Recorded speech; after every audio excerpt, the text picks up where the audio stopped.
Definitely. I mean, the sort of Moon Meander's two go-to heroes, the Tundra and Silhouette, and if one of them is on the board, you can bet that TDM is going to try to pick them up, if at all possible. So, like you said, not surprised at all to see that be the first pick. Glacius and Aluna as well, two very common picks. TDM's definitely been working Aluna into their lineup a lot more. I've been noticing Z-Freak sort of almost steering away from the junglers a little bit and focusing a lot more on the Aluna and Behemoth type style of play.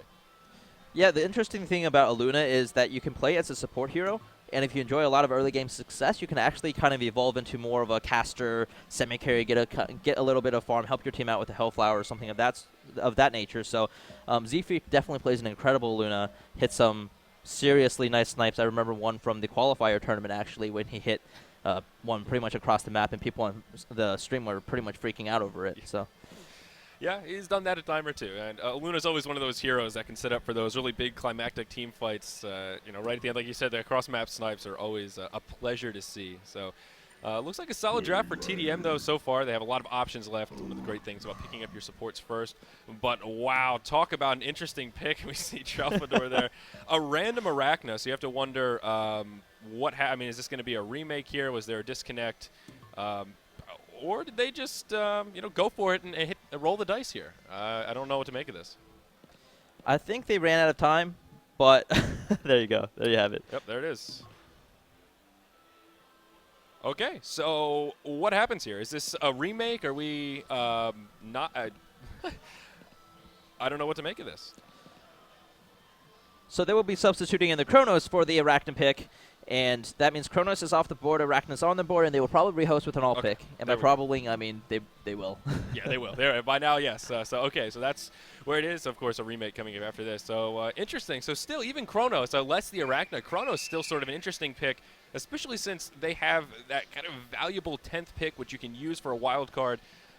Interesting to see them pick up Chronos in this picking section instead of that last pick. Yeah, I'm not sure about that pick because they had that Pebbles and Magnus first two picks, and I was really excited to see them try and really make this an emotional go-get-'em kind of game, really play aggressively, get those early ganks in, get some early kills, start rolling the ball to the point where Trademark, as good as they are, they can't react. There's nothing they can do, really ride a wave to victory. A Chronos is obviously going to slow that down. Yeah, that's certainly a good thing to point out as well. And we'll see how it fares. It kind of depends on what they do with this last pick, and I'm certainly curious about their laning phase, as they still have quite a few options. Magnus and Plague Rider are very versatile. And I was actually just about to suggest that Valkyrie pickup may be valuable here, as they do right-clicker. Only 15 seconds left, so we'll see what they choose. A Pyromancer! Wow. Well, it looks like you may have fished your wish a little bit there for that aggressive lineup. Pyromancer certainly a bit more aggressive than that Valkyrie, at least in most cases in the early game. So should be an interesting match here for us. Absolutely love it. The Pyromancer is one of my favorite heroes to watch because it's so dynamic. Mm-hmm. You can see it solo mid. You can see it laning everywhere. Just landing the stun, watching that stun, following when she uses that ultimate is really, really interesting because you see a lot of Pyromancers play really aggressively, and you see some other ones play more passively and wait for some farm and levels to really take control of the game. But I expect with a Magnus and a Pebbles on her team, she's really going to look to take advantage of this game early on. Maybe they might try some 4-man ball-ups while the Chronos farms. Mm-hmm. Yeah, and still, that is interesting. I mean, we have been saying, or at least I've been saying throughout this event, that if you pick a hard carry, you really want to have a team that can sort of stand on their own feet without that carry. So, you can handle putting some pressure on as 4. You have some other dynamic lanes to keep the pressure off your carry. So, perhaps that's what they're going for here with this sort of really aggressive lineup surrounding that kind of defensive Chronos. Yeah, what I've really noticed with the Southeast Asian teams in this tournament is that they've picked a lot of pushing. MUFC in particular, they picked Trian a few times, I think, at least once, and they picked Tempest and Ophelia. They've been pushing really heavily, and they really haven't had much success with that. And I think that a more aggressive kill lineup might be the thing to do. I know a lot of teams feel that an aggressive kill lineup is one of the easiest to play because it's so success-driven. Once you execute the one, it just leads naturally into the next action. So you don't really have to strategize too much about where we're going to gather to push and how we're going to orchestrate this in with our farm. It's really just, there's a dude, let's frag him. Well, that is one way to go about it. I mean, and also, in the back of my mind, again, I mentioned it earlier, anytime that there's a Chronos now, I always think of him as a hero. Although he can carry, can also play a very effective initiation role. If you build him sort of like a tank, I mean, even pick up an Astrolabe, let him go in, get that initiation with his ultimate, and then back out and heal up. Yeah, and I remember in the super old school Dota days, one of the most popular combinations was the equivalent of Chronos and the equivalent of Magnus together on a team. You throw down the Chronosphere, the Magnus channels his ultimate and blinks in, and everything just dies. So there you go. Let's see if they go for that. It's possible, especially with a Plague Rider as well and a Pyromancer. They can both do damage outside of the Chronosphere, so some clear synergy there. Pebble's kind of the only one that doesn't clearly synergize with Chronos, but obviously still a very strong pick in his own right. So could be an interesting lineup. We'll see. It kind of depends on how they lane this. I'm assuming it'll be a solo Pebbles with a Chronos Plague Rider lane, and then, of course, the Magnus Pyromancer together. They have a couple of options here, so I'll be kind of curious to see what they decide to do. I would actually like to see them double lane middle to really assert pressure into this game, really take control of the middle lane, control the runes, and spread out. You know, dominate the middle lane and spread out from there and really control the map from the center. We'll see what they decide to do, but I do want to mention that I think the Legion team is a very difficult one to gank. Traphamador we saw playing the Pharaoh in the Suicide Lane last game, and it looks like he's going there again. And he had great success, did a great job with that illusion rune that we talked about in his interview. Yep. And, you know, this is not an easy team to gank. No, certainly not. And, I mean, in that last match, he did particularly well. You talked about the illusion rune, but also just going up against a solo Forsaken Archer in that lane. I would have expected him to struggle much more, certainly just not farm as well as he did. So you're exactly right. And in this mid lane here, it is going to be a Silhouette who, again, to credit that point, does have a great escape mechanism with that tree grapple. But it looks like you're going to be correct here. The two in the mid here, Pyromancer, Magnus. So a nice aggressive lane against Silhouette, although she does have that escape mechanism, still an extremely deadly lane combo. Yeah, and we do see on bottom as well the Plague Rider and Chronos, which is normally a very good lane for the Chronos because the Plague Rider denies the creeps back and is able to control the waves so the Chronos get some farm, but they're going to be most likely coming up against the tri-lane. We'll probably see a lot of movement from Z-Freak and Sender on Illuna and Glacius respectively, but do not expect Chronos to get a lot of farm early on despite the Plague Rider there. Tri-lanes are just still very powerful. Yeah, and it looks like this is, as Breaky would put it, kind of a killer tri-lane here for TDM. It's interesting to observe that no one has a hatchet. Of course, I guess Hammerstorm doesn't have a hatchet. So who's going to be the recipient of the farm? Could it possibly be Illuna who's going to be soaking up that farm and go more of a carry style, as you mentioned, instead of that hard support? B-Kid got Alchemist Bones last game on Hammerstorm. He wants to carry. He's doing it true. live. That's a good point. All team resources belong to him. There you go. Well, we'll see. Perhaps he can do it again. Time will tell. That was a hell of a game, though, we saw before with that Hammerstorm Alchemist Bones, as you said. That's certainly something that I won't forget for quite some while. So anyhow, the game is now underway. The tri-lane is really not much of a tri-lane now, though the Plague Rider Chronos still way back, path blocking as effectively as they can to try and get some lane control here to start things off. Yeah, and really what I'm interested in the most is the tri-lane is very important, but I think the middle lane is even more important because, once again, coming back to MUFC's lineup, they really need to dominate the early game. And for that to happen, they need to pressure Silhouette so much that they get every single rune and Silhouette starts crying for help. And that's not really happening here, as you see Silhouette actually putting out more damage. Yeah, and that is definitely not so good. But, they might be able to turn around on a Moon Meander here. He's getting dangerously low. Are they going to be able to finish him off with one more auto attack? And that's going to do it. Nick OKS going to finish off Moon for the Bloodlust. So very well done right there. And that is certainly going to set the tone for this mid lane. Too many balls, Moon Meander. Too many balls. Yeah, manning up a bit too much there, but that's great news. With a lane like Pyro Magnus, farm is not irrelevant, but not your primary focus. You really need to set up those kills, so it's great to see them doing that nice and early here as we see that Pyro auto attack go all the way back to Silhouette. And just like you were saying, Glacius now going to be forced to roam the mid lane here to try and support Moon Meander. Yeah, you saw Moon Meander acting scared there. He immediately, he saw the Pyro walk up, got a hit off, and tree grappled away, expecting the Magnus to stun him. Exactly right. Down here in the bottom lane, looks like there could be a skirmish around the rune, but no, it is going to spawn top, and it will be a regeneration, which Pyro is going to happily be able to bottle up. So, again, as you were pointing out, rune control very important here in our Hellborn team. Off to a good start, picking up the very first rune of the game. Yeah, Sender needs to be very careful mid here because if he dies here, he's going to be more harm than good. But Sender usually does a great job of staying out of harm's way. Yeah, definitely right. A very experienced support player who, you're right, sort of miraculously avoids death in more situations than we would expect, I suppose. So we'll see how this fares here for the Pyro Magnus lane. Certainly going to be more difficult, kind of needless to say. Let's take a look at some of the other lanes, though. Up in the top, it is Solo Pebbles going up against Solo Pharaoh. Let's see how the farms are going. Looks like Pharaoh sitting 12-2 with Pebbles 11-5, so relatively even lane up here. Both heroes farming somewhere around 250 GPM, plus or minus a creep kill or two. Yeah, TDM's definitely getting the better out of this laning situation. Despite the death to Moon Meander for the first blood, they still have the gold advantage, and they definitely have pretty significant experience advantage for how early it is in the game. And that's really resulting from the great and easy time that Pharaoh is having up top, that Silhouette is still getting creep kills, and that Kronos is not really doing much of anything on bottom. Yeah, exactly right. Panning down to the bottom lane here, we see Hammerstorm farming very nicely just behind that Pharaoh, but you're exactly right. I mean, Kronos is sitting there with 135 GPM as he picks up another creep kill, sitting only 6-2. So you're exactly right. I am still really curious to see how they end up building this Kronos, though. Given his kind of lack of early farm here, I mean, unless there's some miraculous turnaround or they shift these lanes around, it's going to be hard for him to play that super hard carry role and be very effective in a timely manner, I suppose. In the mid lane, though, a bit of initiation here. Silhouette getting dangerously low, but now Pyromancer actually kind of low as well. And we see Pebbles, taking some damage in the top lane as well, but neither side going to be able to secure a kill in any of the lanes. Yeah, I think it's really going to shape the game in the next 2 levels or so. What Pebbles is able to do top, hopefully he can push the wave back a little bit for MUFC and then proceed to gank. They really need to apply pressure now. The middle lane's kind of stabilized with the presence of Sender there in middle with the Glacius. And you see, despite the fact that Magnus got the 4-minute rune and that the Pyromancer got the 2-minute rune, they haven't really been able to do anything, and Silhouette's been pretty much free farming. Yep, exactly right. And down to the bottom lane, while that's going on, we see a kill coming out onto Plague Rider.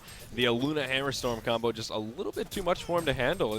They really didn't do anything special. They just kind of dropped their full rotation, stacked their stuns, the power throw, and then Hammerstorm just doing a couple of those meaty auto attacks.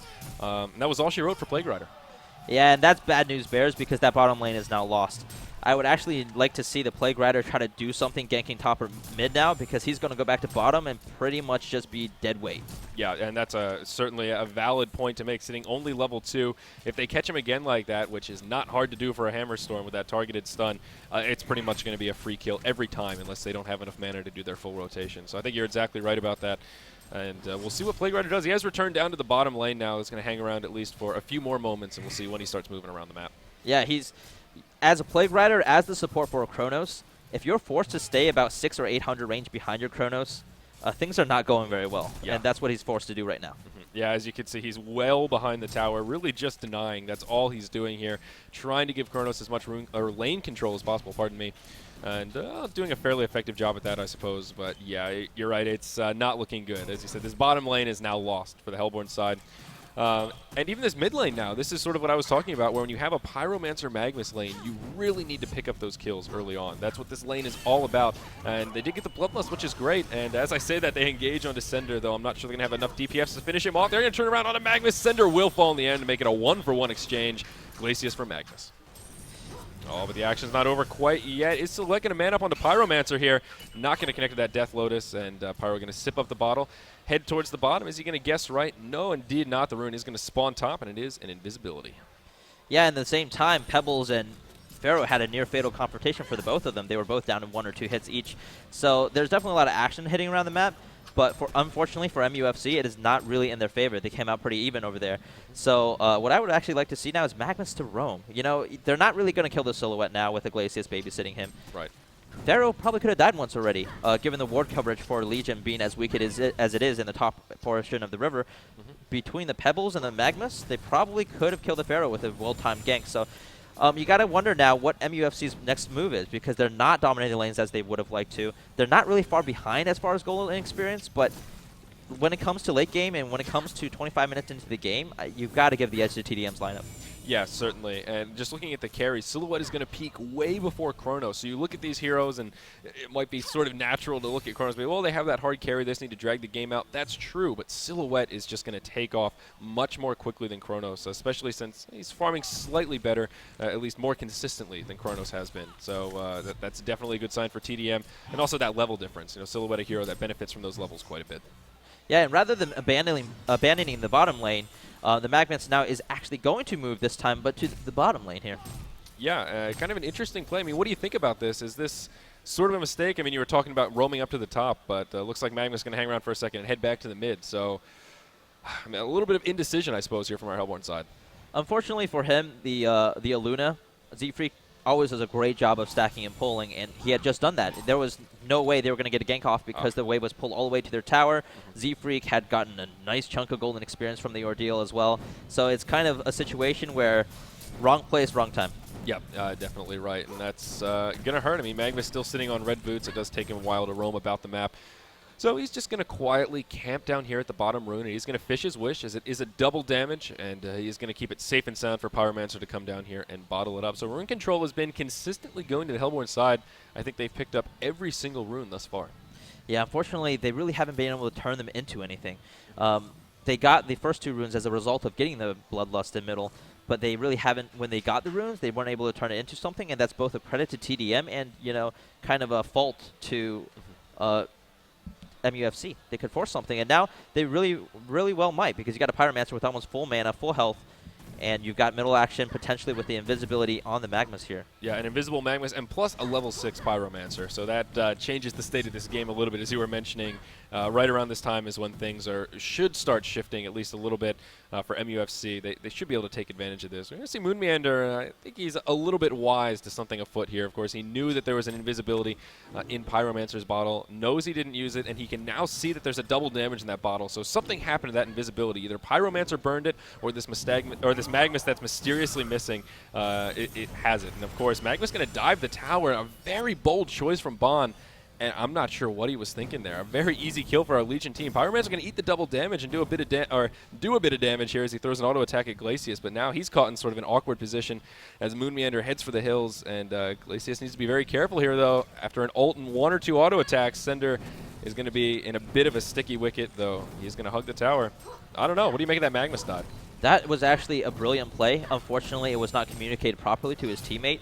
The Pyromancer was probably about 0.75 seconds off from being able to cast a stun and land it and then, ultimate. And that would have instantly killed the silhouette. Unfortunately, the timing just was not there. I don't know if it was a miscommunication or just a misjudgment by the Magmas as to how close his teammate was. But at the end of the day, bad result from a very good thought. Different means to the same end, I suppose. But that's a good point. I guess I didn't realize Pyromancer was quite so close to being able to pick up that kill. So Pyro going to continue roaming around here. Looks like top rune, and not going to be the rune, sorry, going to spawn bottom. So a haste rune here, and it looks like the first rune that TDM will pick up is going to be grabbed by Sender here on Glacius. Yeah, I'm not sure what MUFC is thinking right now, like as far as the strategy. Not to say, what are you guys thinking? You're doing it all wrong, but they need to do something. Yeah, exactly. We're going to see Pyromancer get frozen, setting up an easy Wrath of the Pharaoh that's going to connect. Are they going to have the damage to finish off Pyromancer, though? The stun going to come down onto Pharaoh. There's the Pyro combination, and down goes Trout from the door. And down here, lower down in the river, Sender actually got caught by the Chronos, ultimate, and taken out as well. So a 2-for-0 exchange now in favor of our Hellborn team. Yeah, great play there. Pebbles teleporting down from top. Engaging in some action for the first time with his teammates this game. And you see a little bit of overextension, overconfidence from TDM there.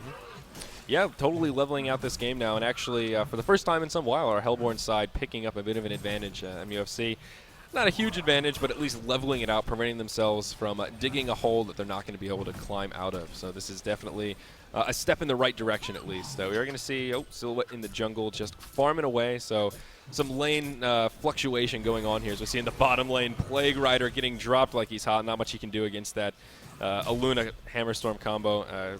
Kind of rinse and repeat down here for these two. So much emphasis is placed on kills, and obviously they're hugely important, the golden experience swing. But I think what's even more important than that is what you do with the kills, what you do afterwards. So you saw there, MUFC picked up those 2 kills. They had complete control of the map, and what they did was send 2 bottom, 2 middle, 1 home, kind of cluster farm. I would like to see the Chronos teleport top, pick up the 3 waves that they missed out there, and there was no reason for them to be that far down. That was pretty much a free kill that Plague Rider just gave up. And, he was doing his job, accompanying his Chronos, but they should have scattered. They should have reorganized, farm top, farm the jungle, do what it takes to hold on to your lead. When you generate kills, do something with it. And that's actually a really good thing to point out. When I was watching TDM in the LAN Center yesterday, Moonmeander, I overheard him saying something similar. After they picked up a kill, B-Kid was like, no, let's stay and farm. And Moon said, no, this is the mistake we always make. Once you get that kill, we need to either push this tower for sure or back up. Don't stay static farming in the lane because, that's sort of the recipe for throwing away that lead you just picked up. So I think you're exactly right on that note. Absolutely. Being the farm than the Chronos is at this point. Yeah, taking a look at the GPM chart, he is leading the way at around 340 GPM, ahead by a pretty significant margin, leagues ahead of that Chronos. Yeah, he's been pretty much AFK farming top, joined them in the middle bottom river area for that one confrontation, but he's right back top instead of Chronos just ricing away. He will be able to get some damage on this tower, but you got to think, can he actually wait I mean, he's got money for a portal key now. Maybe that will be the kind of catalyst for him to take more action. But they've got to do something as a team. Yeah, and as you mentioned, perhaps that is going to be their golden ticket to making it happen now, as he does have the portal key. No, he actually didn't go buy the portal key. He's just hanging around the side shop. And, I mean, the sooner the better. There are quite a few squishy heroes on the Legion side. I mean, Glacius, Luna, and maybe even Silhouette are kind of like free kills right now if he can catch them. And, sort of wasting that valuable time, in my opinion, as that window is pretty narrow. And timing is everything. Especially against this Legion team. And you see B-Kid once again picking up that Alchemist Bones on Hammerstorm. So that's a very risky pickup against the Hellborn team right now because they are so aggressive. They can take over this game so quickly. And dropping all of that gold on an Alchemist Bones is very, very difficult. Oh, G-drops. So another one of these kind of micro pauses here, but you're right. As we've mentioned a couple of times, we've seen like at least 3 Alchemist Bones today. One of these breakout items for this tournament. You're right. It is a little bit risky. Of course, an ROI item where he's not going to see a return on that investment for some time, and that is really risky right now, where he's put a lot of money into it and really has little to show for it. Yeah, I'd really like to see MUFC recognize that he picked up an Alchemist Bones and say, hey guys, this is our chance to win the game. Punish him. Spend that 2,700 gold on the Pebbles. Do something with your team. I think he's chilling by the outpost, considering his life options. He might go to college. Yeah, he's just chilling. I don't know. I kind of don't know what to make of this. He's playing hacky sack with his stones. Yeah. I mean, what's the advantage to waiting to pick up the portal key? I mean, you think he might just skip the portal key here? I think he saw that one really, really awesome play where a player was in deep, deep doo-doo, and they ran to the outpost, took a hit, and bought the portal key afterwards and portal keyed away. He's waiting for that. He wants to create a highlight moment in front of all of these fans watching this international tournament. He is looking for the big play. That could certainly be the case. I actually know exactly what you're referring to, and that certainly could be true, although there's no pressure coming his way right now. So he's ready. He's ready and waiting for someone to come up and shut him down. But, you have to wonder a little bit, too. TDM really doesn't seem too concerned about him free-farming up here. As you mentioned, he's kind of been AFK ricing for the majority of the game, and part of that is just because TDM has kind of left him unchecked. Yeah, you gotta figure that Trial from Mador and the rest of the guys on TDM are going, yo, I think we can just let him farm and thank God that it's not the Kronos. Yeah, and that certainly is a viable way to go about looking at it, especially since he hasn't picked up that portal key yet. They're probably thinking, all right, we know how much he's been farming, and we know he doesn't have a portal key, so yeah, you do the math. Anyhow, we do see some engagement down here. Pharaoh actually going to go straight in. Kronos in kind of a 1v4 situation, and actually still in pretty good shape. So all 5 of the Hellborn heroes are down here in the bottom. They're ready to make it happen. Pebble's going to port down. There's that portal key we were talking about. A double tap coming out for Pyromancer as he finishes off Sender as well as B-Kid. Catch this, indeed. You see the portal key pickup on the Pyromancer, and the Pebbles bought his as well, and they're going to go dive this Aluna as well, and I do not see this Aluna getting out. Nope, absolutely not. So the hat trick actually going to come out for Pyromancer. So now things looking a little bit better for our Hellborn side, ahead by a pretty nice lead here. Pyromancer 6-0-0, only 16 minutes in. Unfortunately for Trademark, Moon had just ported top to farm, so I'm not sure how much help he'd have given anyway, but at least now he's pressuring the top tower. Yeah, it's sort of a positive amongst the negative. If he was down there, maybe they wouldn't have been quite so aggressive, given the numbers disadvantage or a more even fight. But he, like I said, finding a positive here after a lost team fight, being able to pick up that tower, which is definitely good. Pharaoh's down here, though. He's on the aggressive, looking to set something up on the Kronos. Unfortunately, not going to have that Wrath of the Pharaoh for another 10 seconds or so. And they're going to have to let Kronos slip through their fingers. Yeah, but once again, look at what happened after the fight. You had the huge, overwhelming win for MUFC in the team fight. However, as a result, Moon Meander picked up a tower kill for TDM, and MUFC got the story of jack shit.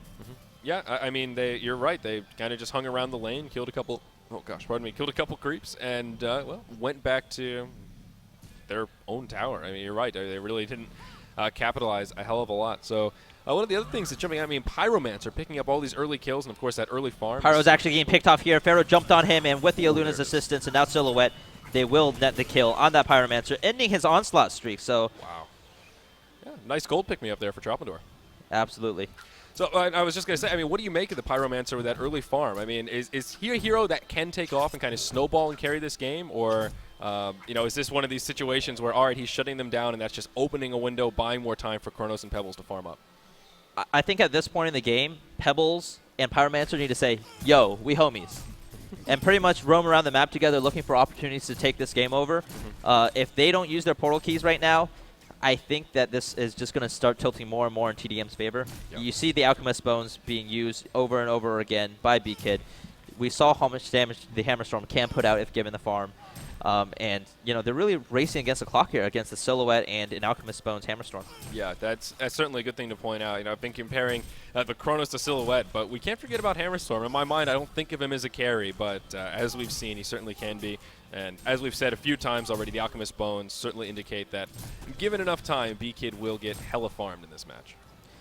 B-Kid is all about the big plays. You know, he goes to the gym, he works out. He's a great Magmus, but Swagmus, but Hammerstorm seems to have benefited from his trip to Korea. Yeah, I'm really impressed with his Hammerstorm play. He's really been showing us what that hero is all about. And also, I mean, what do you make of him leveling up that Mighty Swing over Galvanize? He just goes to that 1 point and then all about the Mighty Swing. Breaking and I both were kind of like, oh, that's interesting. I haven't really seen anybody else do that.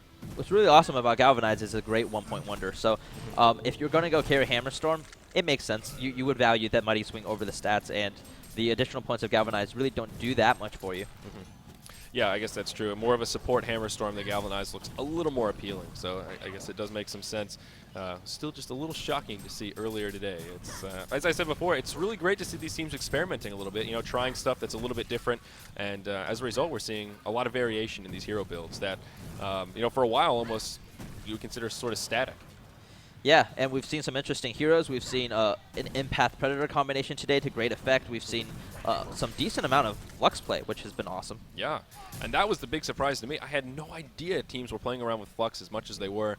And unfortunately, I mean, we didn't see Flux super successful, but he wasn't dead weight either. I'm hoping to see more Flux play as the tournament continues. As well, but we have a relatively passive game on our hands now. You're just talking about that Pyromancer Pebbles combo really needs to try and step up and just get hyper aggressive here to pick up some kills. And well, obviously they're not doing that as they're still sitting on 7 kills as a team. Yeah, you got to look at the ward placement here for MUFC. They have a very defensive ward in the lower portion of the river, and they really don't have any other site wards on the map. And that's really, really harming them right now. If they had a ward in the jungle of the Legion team, they would be able to catch Tralfamador, or sorry, Moon Meander farming. They would be able to catch Cinder walking around. But they don't see anything. They're trying to bait a confrontation here in middle, but you know, with very limited vision, it's very, very risky for them to go wander in and pain train. Yeah, that's definitely true. And, oh, there we see an initiation onto Pyromancer in the mid lane here.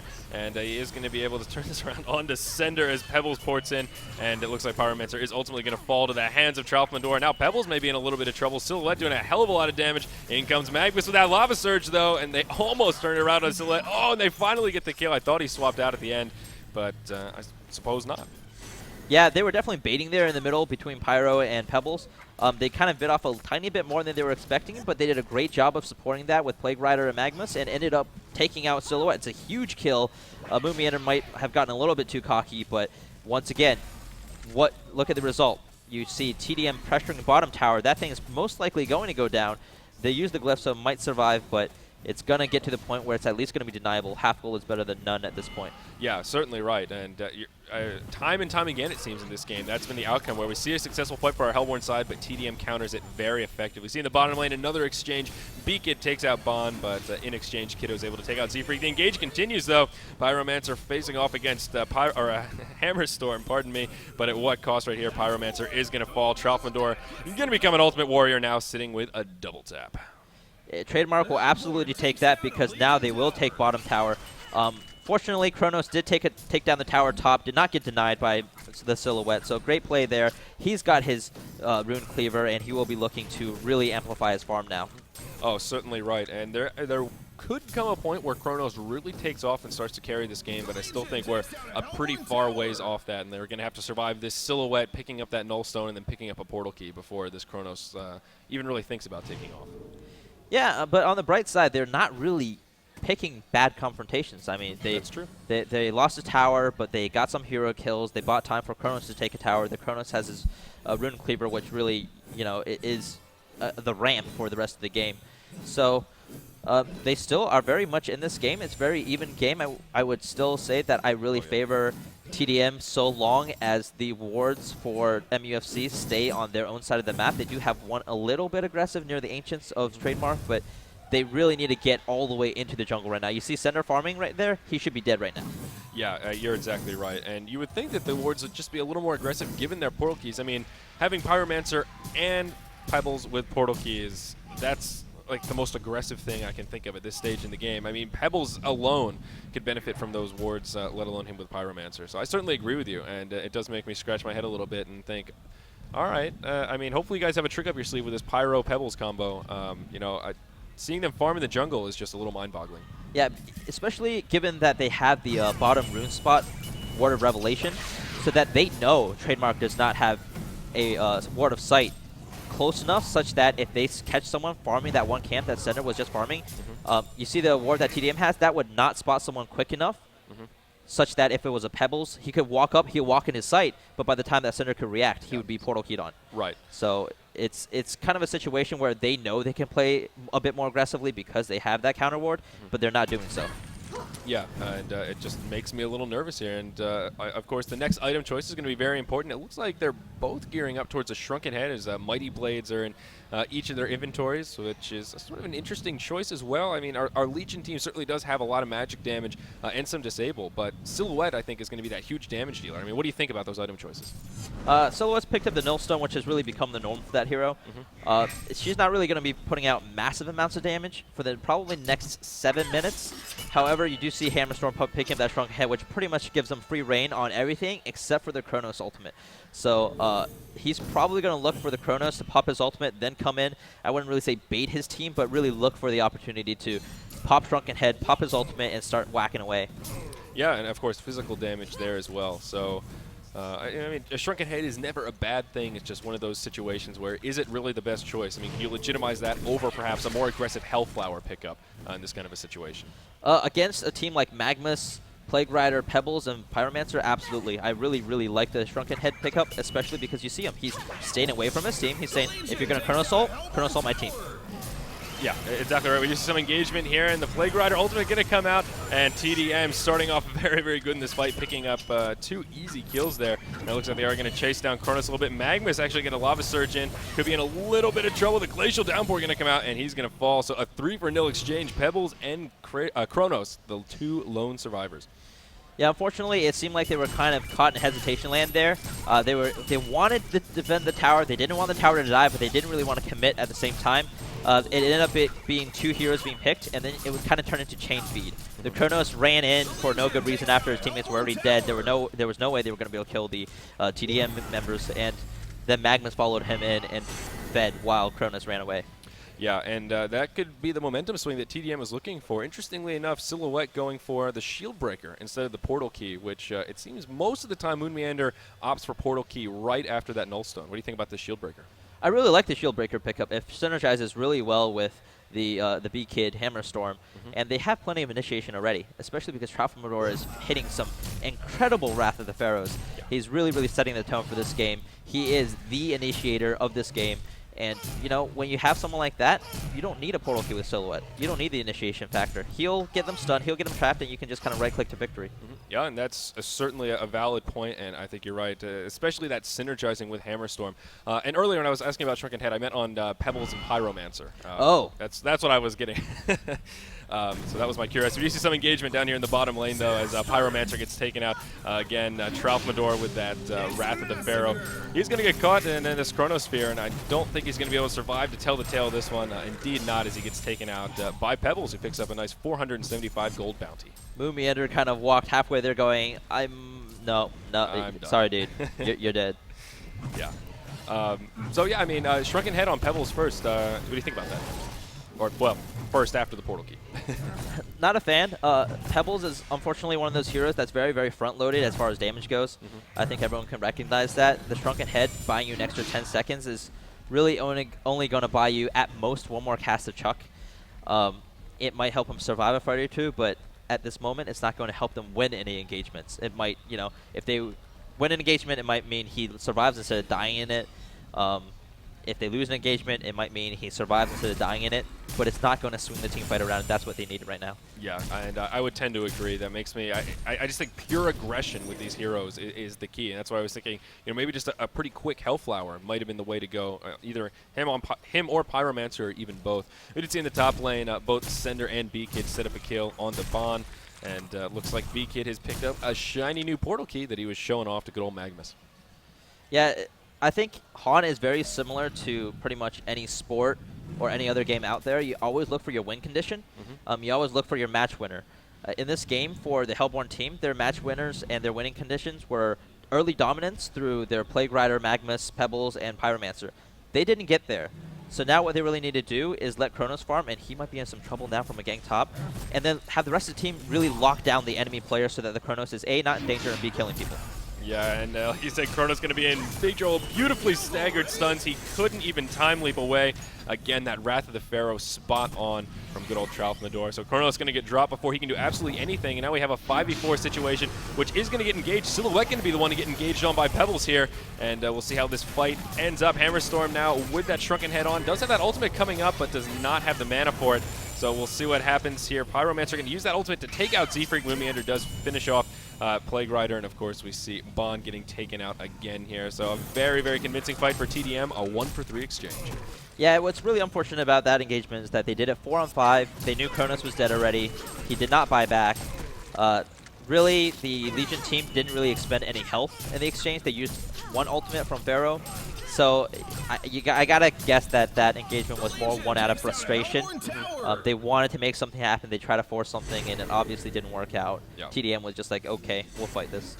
Yeah, exactly, and that's why it seemed weird to engage head-on, especially against a Silhouette with a shield breaker. Right now, you need to get that jump. You need to try and lock down Silhouette and at least do some damage to her before she can get that right-click auto attack off and start stacking that shield breaker on various members of your team. And certainly not a good engage for the Hellborn side. Shield breaker level 3 just now picked up on Silhouette. We see Pharaoh dangerously close to completing his Hellflower as he has those first 2 Arcanas in the inventory. And Hammerstorm already up to another 2.5k gold after picking up that portal key. Absolutely, and Silhouette's Nullstone really did work there. I think it blocked the Chuck from Pebbles, which might have actually killed her. So, they did get the jump on the Silhouette like you were talking about. Unfortunately, without the Kronos there to throw down the Chronosphere while they were engaging so that the rest of the team doesn't come in and help, they really were not able to finish her off. Yeah, exactly right. We do see Magmus down here. He is going to Steam Bath, but Cinder going to throw down a Warded Rev, setting up a very easy kill for our Legion side. Bond has had just back-to-back deaths. I think about 3 times in a row now in the last couple minutes he's been taken out, and that's just really slowing him down. Magmus is sort of close to that portal key. I mean, he's more than halfway there, and these last 3 deaths are really hurting not only him but the whole team. They need that initiation, and LeBron James is in the house, ladies and gentlemen, as Tralfamador hits another Wrath of the Pharaoh. Chrono's going to turn it around, though, and use that Chronosphere. There's ultimate from Pyromancer as well, but are they going to be able to finish off Pharaoh? It doesn't look like it. He's beefy enough that he's going to be able to survive to tell the tale. He's going to be able to finish off Pyromancer. It looks like Plague Rider going to fall as well. And will Kronos survive? There's that portal key from Hammerstorm. Not enough mana for a stun, and he's not going to be able to catch up. But still a very good engage here. 0 for 3. Yeah, Pharaoh had 31 armor at one point in that fight, and Mystic Vestments and a Helm of the Black Legion. He was not going down without that Pyromancer there. Once again, it was a 4-on-5 fight. And really, at this point, MUFC needs to look at themselves and either collect themselves, regroup, and figure out a way to win the game. Say, hey, guys, this is what we need to do to win the game. A, B, and C. We need to group up. We need to do this. We need to do this. We need to do this. We need to control our jungle. We need to control their jungle. Whatever it is they think it is that will make them win the game, they need to do it. They need to figure it out, because what they're doing right now is just dying slowly. They're just getting whittled away. They're getting picked off, and the game's pretty much out of hand unless they can do something right now. Exactly. I mean, those last 2 team fights that we saw were same story, different chapter. One of their players gets picked off, then they force that 5v5 engage when TDM is just as happy to take that 1 kill and back off. So I think you're exactly right. Forcing these just not advantageous engages is clearly not working. And like you said, reevaluation may be key. It's not even like they're forcing engagements. It's that they're not doing anything. They're kind of like running around like headless chickens. Yeah, I'll farm this. Okay, Kronos, you farm. We'll bait you, I guess, even though we're 4-on-5. They don't have a plan. They're just going through the motion, so to speak. Yeah, Iglesias actually just picked up a an Abyssal Skull. So it looks like he's going to be moving into a fairly quick, or not an Abyssal Skull, pardon me, a Hungry Spirit. So he's going to be moving into the Abyssal Skull.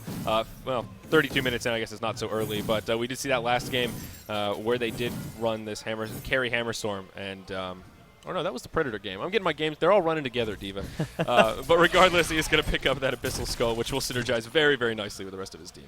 Yeah, I would like to see him pick up an Elder Parasite instead, but unfortunately, I think, I respect that TDM really takes every game seriously, no matter the situation, no matter the kill score, no matter how much gold they're ahead, and I don't think it'll be an Elder Parasite at last. No, I don't think so. Not quite yet, at least. Maybe 10 more minutes if things keep going in the direction they are. Maybe, but no, you're certainly right about that.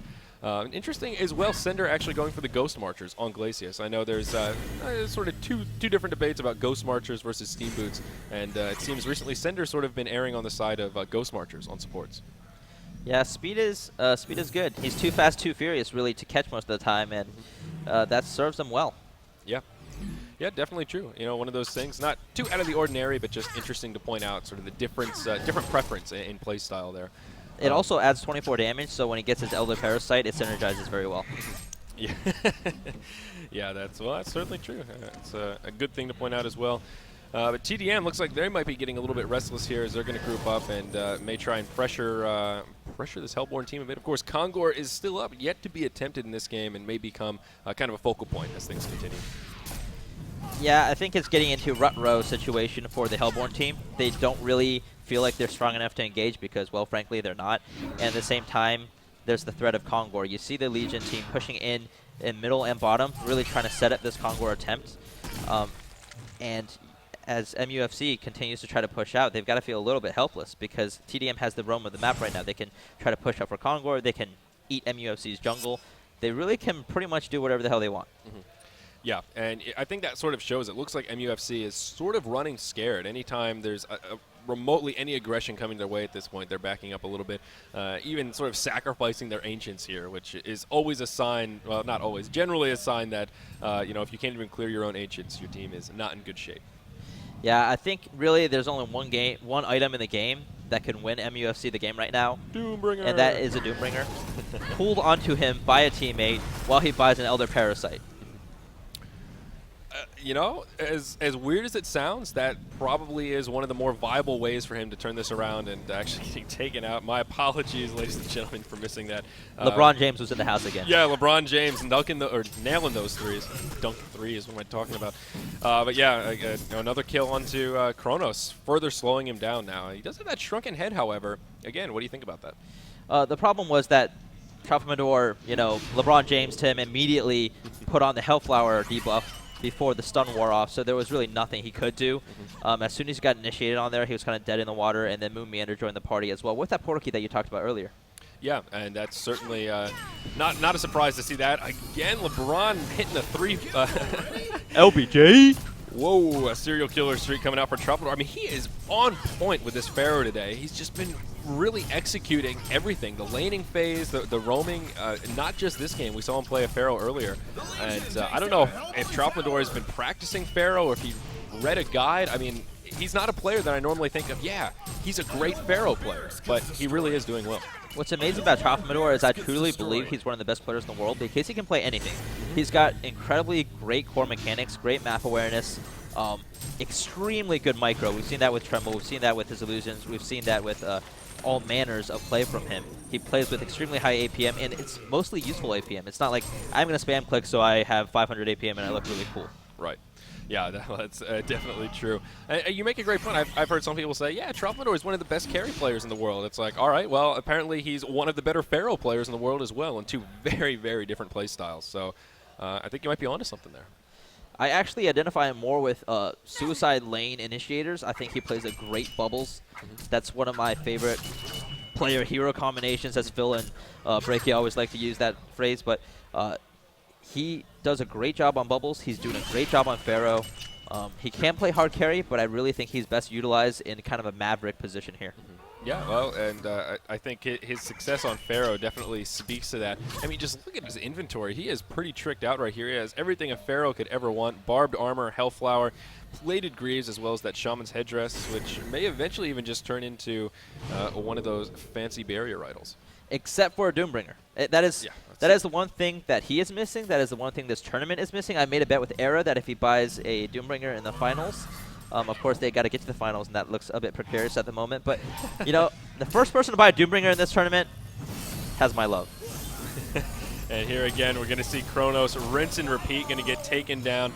Hellflower before he can do anything at all. Troufmandor going to nail another 3 onto good old Pyromancer there as they set up a 2-for-0 exchange yet again. So it looks like TDM may be kind of getting close to that point where they're going to be able to start pushing into the base and finish off another lane of racks. Of course, they already cleared out this bottom lane.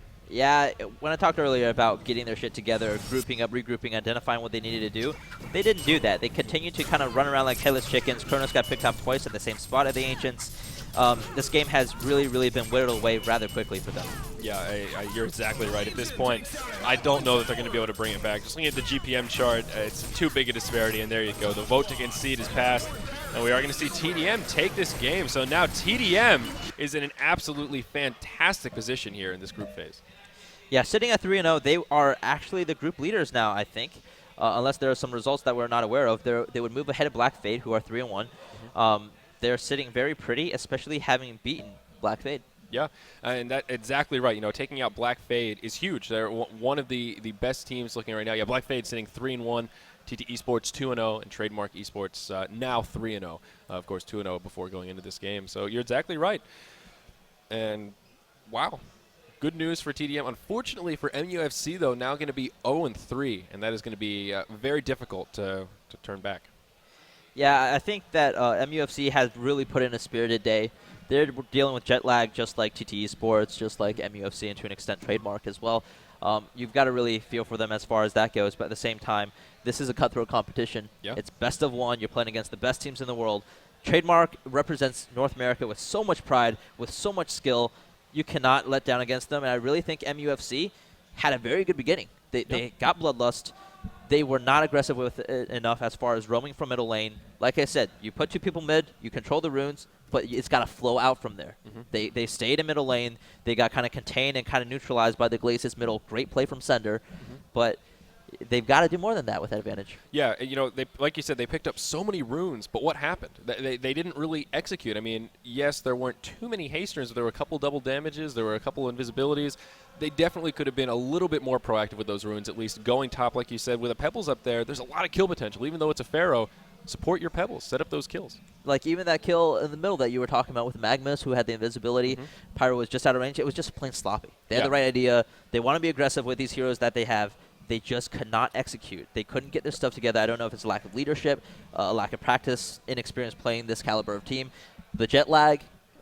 Maybe a combination of all those? Right. It's a very difficult situation to be in, especially when you're playing in a situation where you have to win. It's a lot of pressure. Yeah, and they're probably pretty tired as well. Yeah, I was thinking that as well. It's about 12:30 local time here, so definitely probably starting to feel a little bit of that fatigue. They've also been gaming all day, so at this point, that can certainly take. No, it almost seems like after that sort of misstep with the Pyro Magnus in the mid that we were just talking about, that's when their aggression started to slow down. After that, it felt like almost a negative morale right there, and they just kind of slowed down. That was almost the beginning of the end, looking back in retrospect.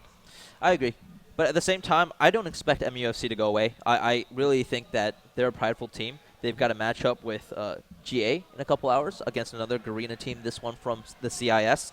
And I expect them to go into it with every expectation of taking a game, racking up some wins, and going home with pride. Yeah, I certainly agree with you. And they're certainly a skilled team. I think that game definitely demonstrates, losing to TDM by no means it shows how bad you are, but in fact that they could contend with TDM shows how good they are, in my opinion. Absolutely. So we're going to have an interview? Are we going to have a surprise interview here, or is this we're going to keep moving right along? We will see if we have an interview candidate. But however, we have a dream come true question. Trivia question number 3. What item, once purchased, cannot be removed from the game in any manner? Is it the Void Talisman, the Doombringer, the Bound Eye, or the Savage Mace? So to answer that, go to DreamHawn.com. there will be buttons you can click that direct you to the HON forums, which you can actually go to directly. And under the general discussion section, there is a section marked as the Dream Come True section, where you can choose your answers to this question and other questions like this one. And if you answer 7 out of 10 or more correctly, you're automatically entered into a drawing to win a free trip for 2 to DreamHack Winter 2012. Yeah, and there's that 15-minute time window, correct? You 15 minutes after the question? Is that? Yeah, I think we're doing either 15 minutes or minutes, 20. but you got to act fast. You got to act fast. That's the key. There is a time window, so don't sit there with your friends thinking we can answer all the questions tomorrow once they're all in. They do close. The polls do close. So this is an easy question, guys. yes. My favorite item. So I think we're going to take a short break here. We're going to have another match coming up reasonably quickly once the players get set up, and we may rotate the casters around yet. Break.